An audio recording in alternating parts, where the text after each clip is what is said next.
कशाला चिंगूसपणा करताय? अहो जरा जोराने म्हणा ना. आता कसं? मी सदाशिव वर्तोंडकर माझं नाव हाय. नाव जरी वर्तोंडकर असलं तरी मी खालीच मान घालून चालतो. मी लय वैतागलोय बघा. आता तुम्ही म्हणाल का रे बाबा एवढा वैतागलाय, असं काय झालं या? अहो मंडळी, तुम्हाला काय सांगू राव, मी 35 वर्षाचा घोडा झालोय तरी अजून माझं लगीन जमेना. लगीन झालं नसल्यामुळं कोणी मला जवळ बी बसू देणार राव. जवळ बसलं की मला म्हणतात अय उठीतून. एवढा मान गाडवाचा बी कोणी केला नसेल राव. माझं असं झालंय राव, अवघड जागेचं दुखणं सहन बी होईना आणि सांगता बी यायना. बरं ते जाऊ दे. तुमच्या बघण्यात हाय का एखादी कुणी मुलगी? कसली पण चालेल हो. लय वर्षापासून उपाशी आहे म्या. नाही तसं नाही, मला कुणी हाताने खाऊ घालणार नाही ना, त्या अर्थी म्हणलो मी. तुम्ही वेगळा अर्थ काढू नका राव. मला लगीन करायचंय पण कुणी पोरगीच दे ना मला. सारी धायरी नर आंबेगाव पालत घातलं, सारा हवेली तालुका पिंजून काढला, पण माझ्यासाठी एक पोरगी मिळाला. शेवटी धारेश्वराला साकडं घातलं. एवढंच काय, त्या बाहेरच्या नदीच्या कानात हळूच सांगितलं माझं लगीन जमू दे, तुला दररोज बेल वाहीन. आता बघू काय होत आहे ते. खरं सांगायचं म्हणलं तर मुलींची संख्याच कमी होत चालली म्हणा. ज्याला त्याला वंशाचा दिवाच पाहिजे. काय साठायचा का तो वंशाचा दिवा?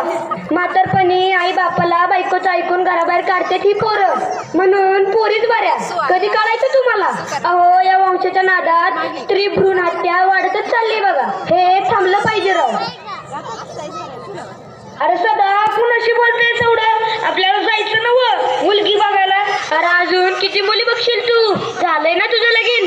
अरे धोंड्या, मला नाही, तुला बघायचं नवं मुलगी. मला काल म्हणलं होतंस ना उद्या माझ्या घरी ये, आपल्याला पिंपळगावला मुलगी बघायला जायचंय म्हणून. विसरलास की काय? वय जरा विसरलोच होतो मी. ते काय होतंय माहितीये का, रात्रीला झोपच येत नाही मला, म्हणून असं होतं या. अरे जरा दमाने घे मित्रा, सबर का फल मिठ होतंय असं म्हणतात. अरे दोस्ता, कवर सबर करू सांग ना तू. बरं चल लवकर, लांब जायचं यायला उशीर होईल. दिवस मावळला की एकतर काही मला दिसत नाही.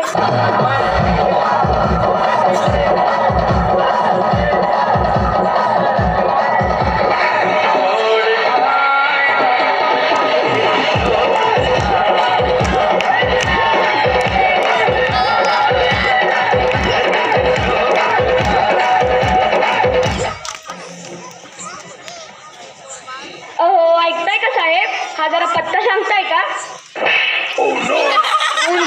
मला वेळ नाहीये. का मारलं हो त्याला?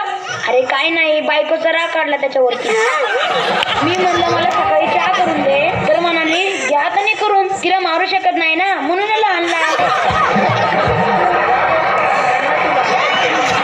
काय विचित्र लोक आहेत राव या गावातली. आता पत्ता विचारलं कोणी कुणाला मारतं का? मारायचं होतं तर ह्याला मारायचं, ह्याचं नाव सांगता तरी माणसं जरा बरी दिसतात. जुनं ते सोनं असतं म्हणतात, यांना माहित असेल, यांना विचारूयात. काय सांगू तुला, माझी 2 सुनं आहे ती, पण एक पण कामाची नाही. दिवसभर त्या मोबाईल मध्ये तोंड खुपसून असतात. या मोबाईलनं तर वैताग आणलाय बघ. आपल्या दमान्यात असलं काय नव्हतं बघ. माझ्या नातवाला चव्हाण शाळेत मिनी KG ला टाकायचे. मागच्या वेळेस काय ऍडमिशन मिळालं नाही, यावर्षी मिळालं असं वाटते. माध्यमिक विद्यालयात तर छान छान उपक्रम असतात. वक्तृत्व स्पर्धा काय, निबंध स्पर्धा काय, चित्रकला स्पर्धा काय. 12 जानेवारीला तर लय मोठा कार्यक्रम असतो. माझ्या नातवासाठी मी तिथंच ऍडमिशन घेणार आहे. वय मी बी ऐकलंय, लय मस्त शाळा आहे ती. मामा, हे हनुमंतराव आंधळे कुठे राहतात माहितीये का तुम्हाला? अरा तुम्ही इथं चाललंय वय? काय काम काढलंय यांच्याकडं? मुलगी बघायला चाललंय त्यांच्याकडं.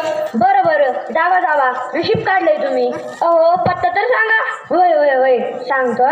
हे बघा, एक काम करा, असं सरळ पुढे जावा, तिथून उजवीकडे वळा, तिथून थोडं पुढे गेलं की एक चौक लागल, तिथून परत उजवीकडे वळा, थोडं पुढे गेलं की म्हशीचा गोटा लागल, तिथून परत उजवीकडे वळा.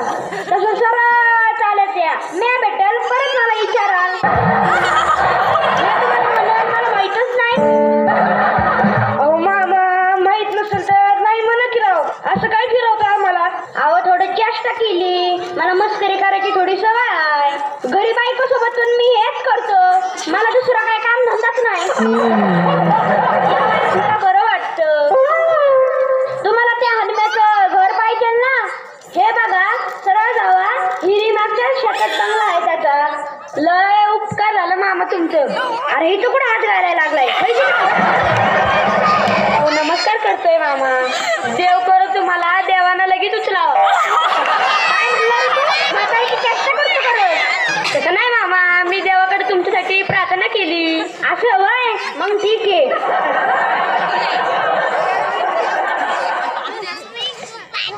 अरे लका मुरली, आलं बघ एकदाचं घर. अरे बंगला तर लय मोठा दिसतोय राव. नशीब काढलेली का तू? नशीब काढलं. कोण आहे का घरात? मामा, मामी, कोण आहे र? असं दारासमोर ओरडत जाऊ नका. भाकर तुकडा काय नाही, पुढे जावा.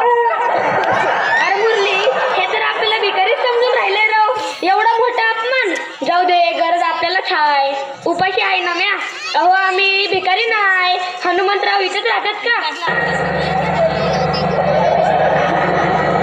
अहो मालक, भिकारी नाहीत ती. आपल्या टिपूला बघायला पाहून आलेत वाटते. काय करू, घरात घेऊ का? का नेहमीप्रमाणे आता घर नाकलून देऊ? सांगा लवकर, वेळ नाही माझ्याकडं. लय काम आहे ती. मला पोराचं ऍडमिशन करायचे चव्हाण शाळेत. त्यासनी निळ्या ड्रम मधलं पाणी पाजून बाहेर बसव. तुम्हाला मालकानं उमऱ्याशीच थांबायला सांगितले. नमस्कार मामा, नमस्कार. अरे तुझा नमस्कार राहू दे बाजूला. पहिलं तू कोण आहे ते सांग.